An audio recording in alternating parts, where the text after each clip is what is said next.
Hi everyone, welcome aboard to Tanks with stewiejp. I'm Stewie, and it's not often I'll put up a replay of one of my games, but I've been grinding this OHO line, the Japanese heavy tank, what I often refer to as the TOG at tier 8. It's a big, slow, lumbering piece of steel,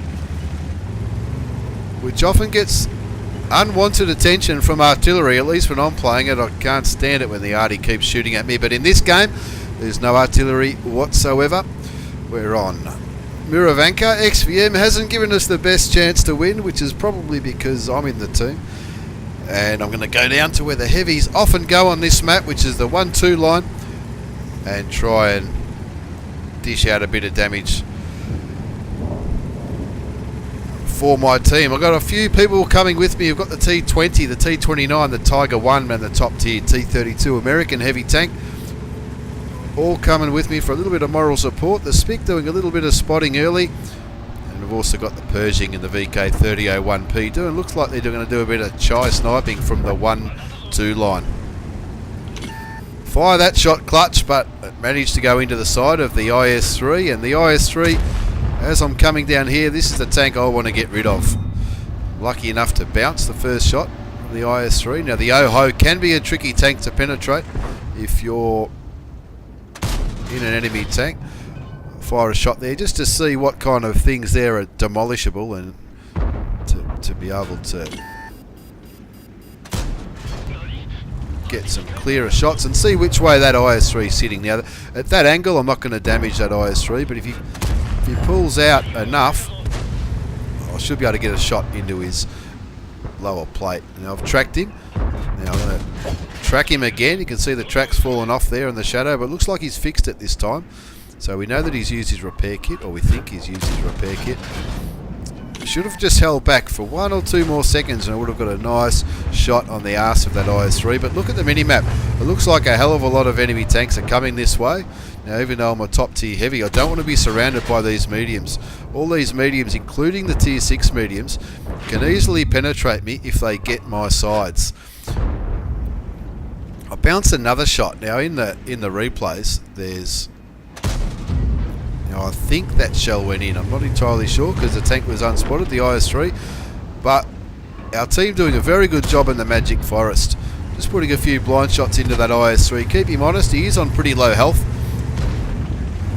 And I want him to think twice before he moves forward. Now the T32 is doing a good job getting up front, spotting all those tanks. The T32 has very good view range for a tier 8 heavy. And there's the shot I was waiting for on the IS-3, but I just didn't wait for it to fully aim, and I don't know where it went. Didn't hit him. I think it went a little bit high. Now, the IS-3 is a one shot for me or for the T32. Even the T29 can probably one shot him. It's going to be a dodgy shot if I take that shot. But at the moment, I've only done 299 damage that I've seen. But I really don't want to push into all of those heavies at the same time. Another shot, which looks like it would have been an easy kill shot into the M6, just didn't land. So you can see there's a few blind shots in this, but I think sooner or later I'm going to do something good, surely.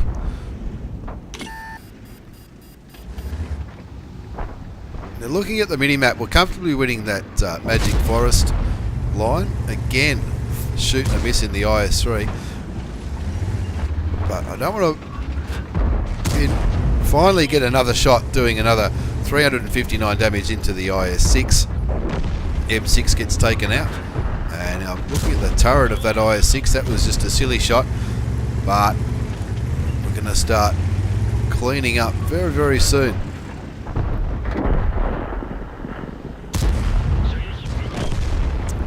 Our T29 gets taken out, and it's 5 apiece here, so I'm still playing relatively conservatively because I want to make sure my gun's still alive at the end. We've got a lot of tanks in front of us, and I'm bouncing a lot of shots. The armor's definitely holding up on the OHO, on the tier 8 big fat Japanese heavy tank.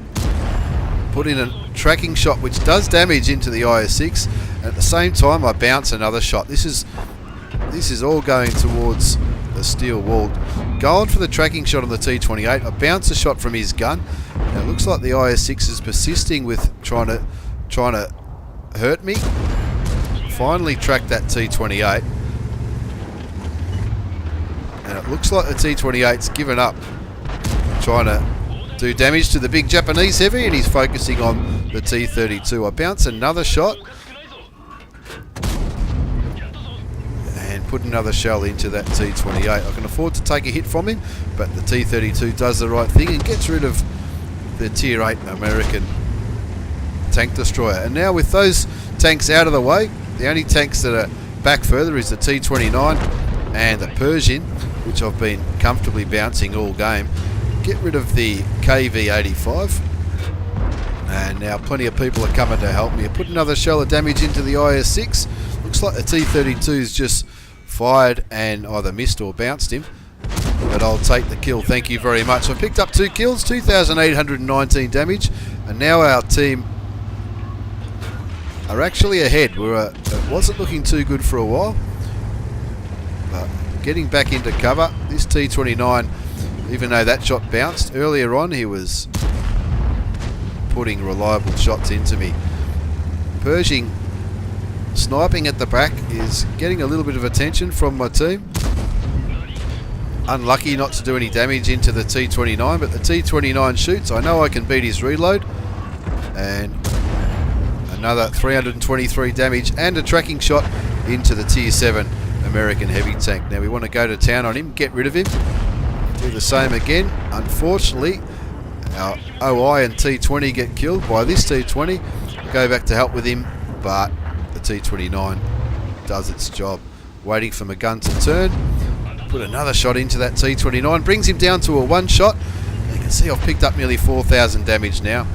Hopefully this shot will bring it up to 4,000. Bang, there goes the T29. And we've comfortably won this flank now. Looking at the mini-map, the IS and the T29 were both last spotted in the Magic Forest. Now it's just a case of whether they're pushing on towards our base, which I think if they had, our SPIC probably would have spotted them by now. And looking at shots on this Pershing, another shot goes wide, but the T-32 does exactly the right thing and takes him out of the game. Now it's a 6 versus 3.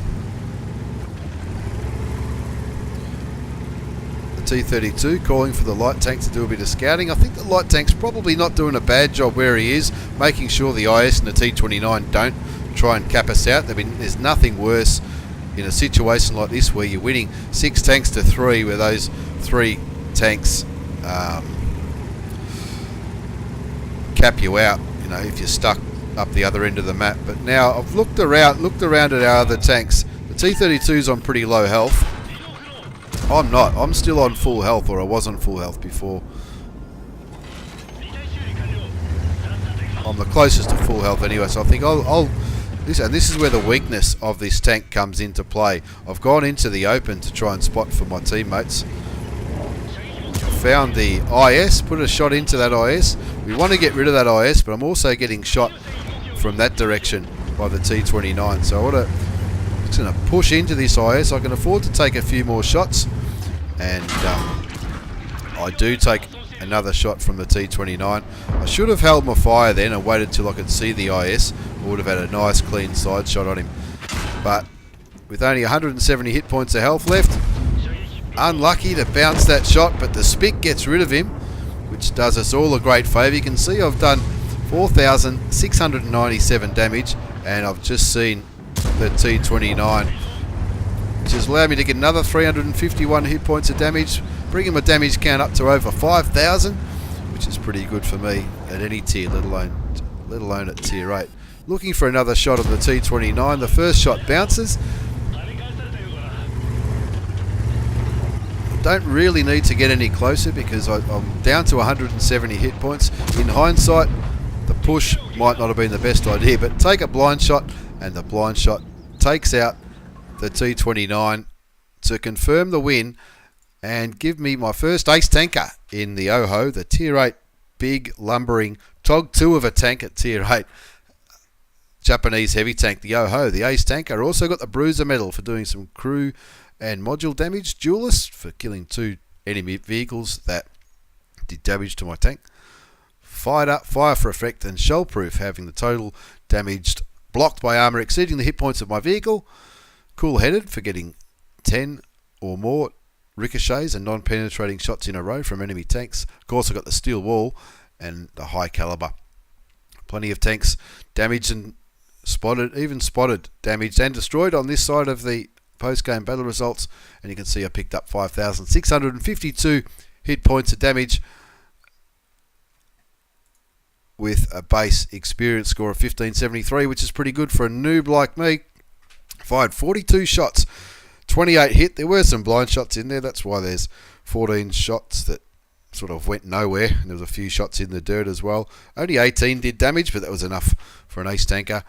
Blocked 5,500 damage. I almost blocked as much as I gave in that game. There was lots and lots of shots that 16 shots bounced off my big strong Japanese armor, and even a little bit of spotting damage, which contributed to the ace tanker. Not a bad profit. 52,871 credits. Bottom line profit. That's of course in a premium account. Even with non-premium, it would have been nearly 25. Not a bad game at all. I'm pretty happy with that. I'm actually enjoying the OHO. I didn't like it when I first got it, but that's probably because it wasn't fully loaded when I first picked it up. But it's not a bad result from my point of view anyway. I hope you've enjoyed this replay of the Japanese Tier 8 heavy tank, what I call the TOG at Tier 8, the big lumbering thing. I assure you it's not as fun to play when there's artilleries looking at you all the time, but I certainly enjoyed that game. Thanks for watching, everyone. Take care, and I'll see you all next time.